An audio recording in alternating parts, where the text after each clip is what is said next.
Hello, everybody. This is Scott at Geezerology. My friend Bill is alongside me to contribute to our series about album missteps titled Off the Rails. So Bill wants to tell us about the latest release from the National, which is titled First Two Pages of Frankenstein. Now, when the idea for the series was first pitched, Bill, you were going to tell us about this band's self-titled debut release, as I understand it. But then you heard this new release a couple weeks ago, and you discovered that the National had outdone its bad self. Yes, yeah, this was it was something I had sort of feared because I could feel it coming on the record before this one. But when we were talking about this, the concept, the notion was we were going to pick that album out of a good band's discography that just didn't make the cut. And the first record that they put out was called The National, came out in 2001. And the reason I didn't particularly care for it is it's such an outlier to the rest of their career, essentially, because it is much more of a kind of a alt country sounding record. And, you know, one of these kind of typical early 2000s decent debuts, but nothing special. I mean, it wouldn't surprise you if they disappeared and you never heard from them again. So it really isn't an important record. If you ever are interested in the National, you don't have to spend more than, I wouldn't even give it a second thought. I wouldn't even give it a first or second play, to be honest.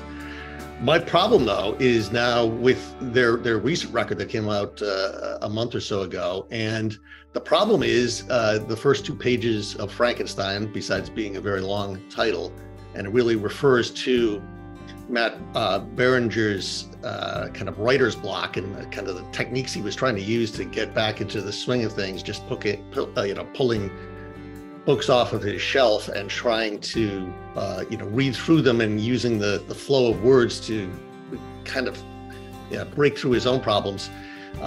He instead came up with a not very surprising record that sounds essentially like the last couple of them. And to talk about the National, you have to get into this mindset, which, after their first record came out, they really kind of had their finger on the pulse of, I would say, a kind of a Brooklyn sound. If you can imagine, and I was kind of the person that I think they were writing for, a 40-year-old guy who wears cool sneakers and fancy eyeglasses, probably thinks too much, but likes to have some rock and roll and have, a sound that's intriguingly morose. Most of it is kind of downbeat. You would call it like sad dad music. It's kind of thoughtful, but still encased in a kind of rock and roll, and occasionally even anthemic sounding. Really, imagine like a U2 or Arcade Fire sound at their peak. And so at their peak, the National is a band that has two sets of brothers, and then Matt, who I also referred to. So the Devendorf brothers, they're doing the rhythm. Brian and Scott, the drummer and bass player, and then Bryce and Aaron Desner, they're the guitarist guys. Then they're the creative force behind the sound, so that the lyrics and the sound are not written necessarily together. They kind of come up and are matched up later. The problem is, I think these guys over the course of their career have used up all of their sounds, and because of their the material has not really changed. They're still downbeat. They're still it's a lot of ennui and a lot of sort of rudderless melancholy. It becomes very samey. And the problem now is that they have already done what they're doing now in much better ways earlier in their career. And I would think, if you looked at their first, not their first record, but the second, third, fourth, which would be Alligator, Boxer, High Violet, even toward the latter half of the 2010s, they were still doing some pretty good work. This one is really not my cup of tea at all, because it's got, as I said, the same sort of sound. It's got guest stars, particularly Taylor Swift. One of the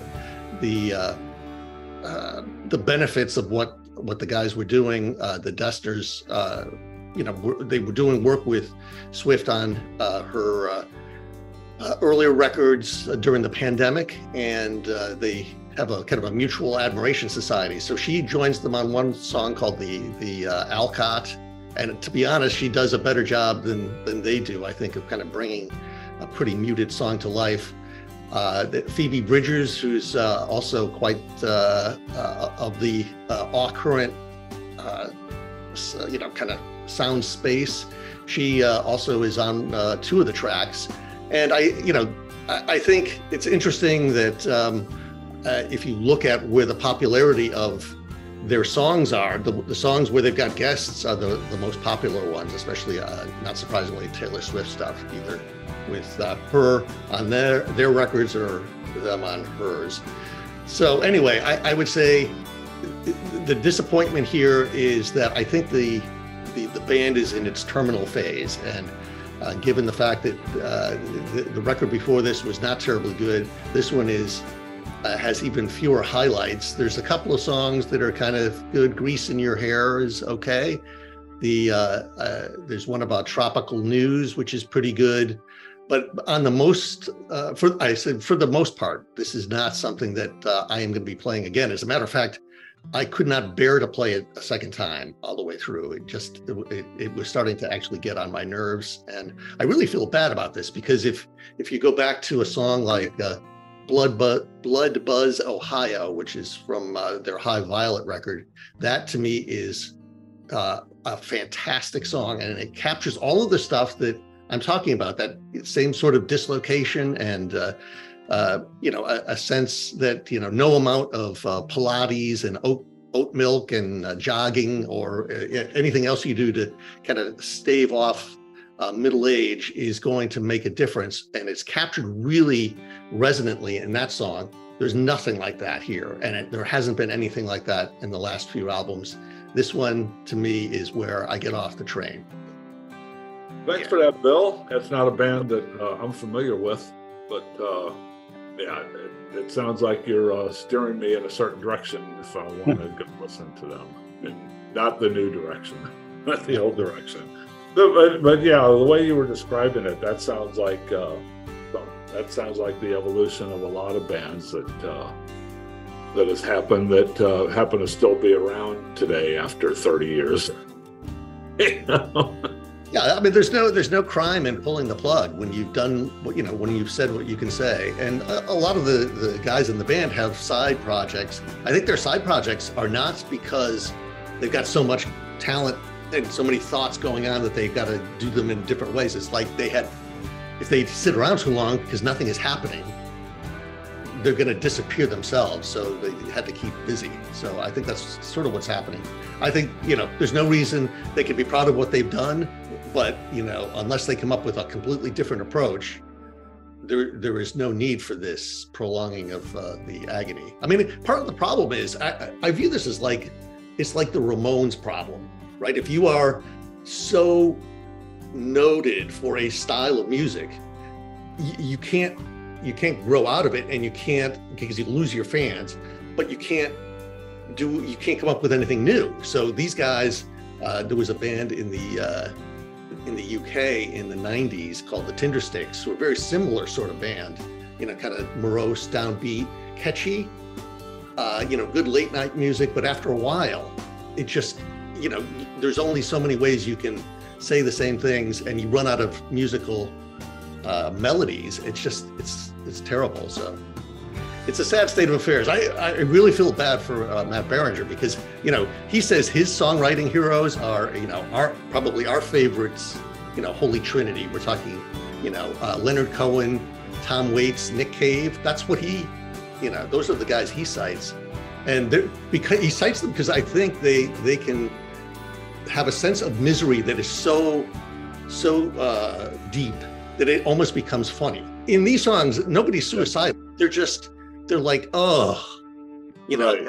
Existential circumstances are they're conspiring against me, and it's just terrible, which is true. I mean, that's what everybody feels like.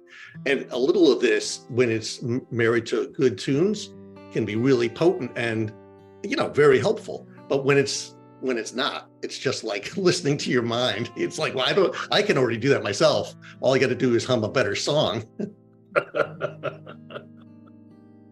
Well, thanks for that, Bill. Appreciate it. And I hope you'll join us again for some more good stuff we have coming. Hit that subscribe button, hit that like button, drop a comment, and we will talk to you soon. Now you got the right to sing the old man blues. They're trading your Playboy for some hush puppy shoes. One more time.